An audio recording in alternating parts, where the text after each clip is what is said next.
वैसे अरविंद केजरीवाल और पूरी आम आदमी पार्टी कहती है कि मुद्दों पर चुनाव हो, आरोप लगाकर बयानबाजी कर मुद्दों से ध्यान भटकाने की कोशिश करते हैं उनके प्रतिद्वंदी।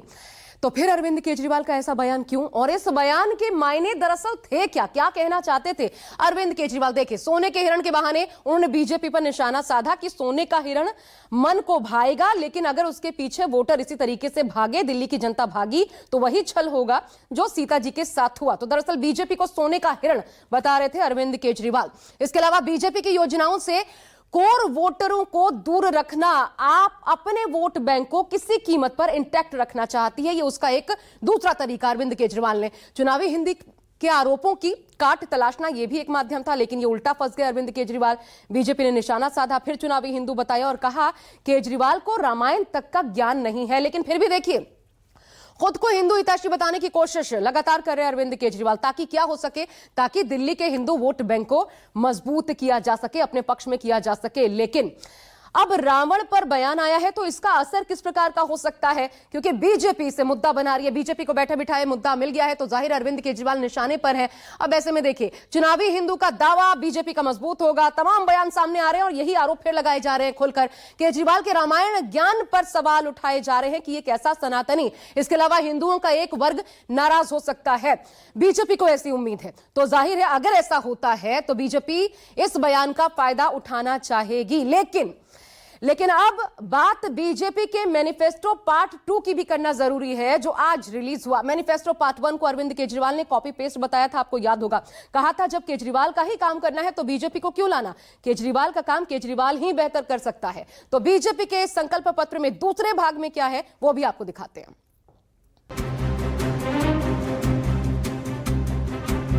दिल्ली की भाजपा सरकार ऐसी होगी जो डोमेस्टिक वर्कर्स को मान्यता देगी, उनके लिए कल्याणकारी योजनाएं हम चलाएंगे। केजी से पीजी तक मुफ्त शिक्षा मिलेगी दिल्ली के जरूरतमंद छात्रों को सरकारी शैक्षिक संस्थानों में।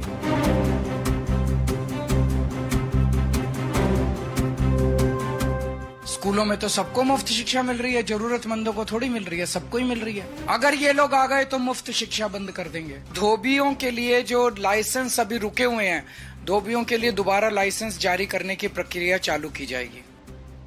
दिल्ली विधानसभा चुनाव के लिए गारंटियों का ऐसा दौर चल रहा है जिसमें एक दूसरे से आगे निकलने की जैसे होड़ लगी।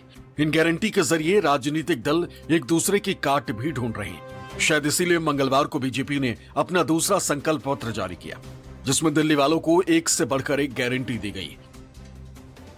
दिल्ली के सरकारी शिक्षण संस्थानों में दिल्ली के जरूरतमंद छात्रों को केजी से पीजी तक मुफ्त शिक्षा की बात कही।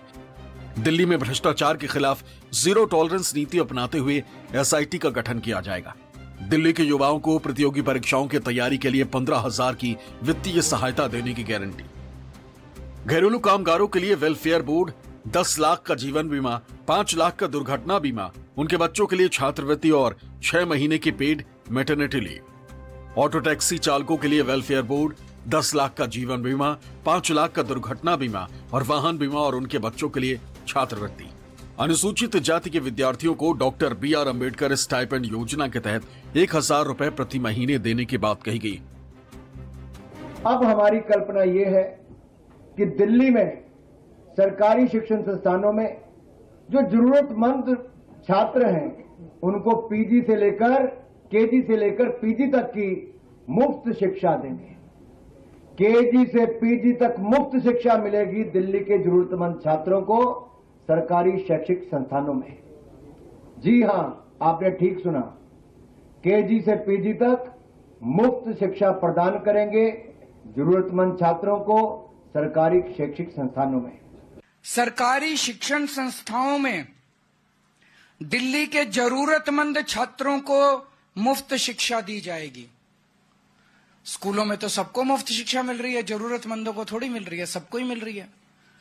तो इसका मतलब ये सबको अब मुफ्त शिक्षा बंद करके जरूरतमंदों को देंगे। इसका मतलब लोग इनके नेताओं के घर के चक्कर काटेंगे कि मेरा भी मुफ्त करा दो जी, मेरा भी मुफ्त करा दो जी। आज दिल्ली के 18 लाख बच्चे दिल्ली के सरकारी स्कूलों में पढ़ रहे हैं, सबकी शिक्षा मुफ्त है। आज इन्होंने घोषणा कर दी कि दिल्ली में मुफ्त शिक्षा बंद कर दी जाएगी। दूसरे संकल्प पत्र के जरिए बीजेपी ने दिल्ली के कई वर्ग के वोटर्स को साधने की रणनीति बनाई। इनमें दलित से लेकर ऑटो वाले और घरेलू कामगार तक शामिल हैं। लेकिन बीजेपी के इन योजनाओं पर आम आदमी पार्टी ने निशाना साधा, जिसका कहना है कि बीजेपी उन योजनाओं को दिल्ली में बंद कर देगी जो आम आदमी पार्टी दिल्ली वालों को दे रही है। इनमें मुफ्त शिक्षा से लेकर स्वास्थ्य सेवाएं तक शामिल है। इसे लेकर केजरीवाल ने बीजेपी को घेरने की कोशिश की। दिल्ली में हम लोगों ने शिक्षा मुफ्त कर दी।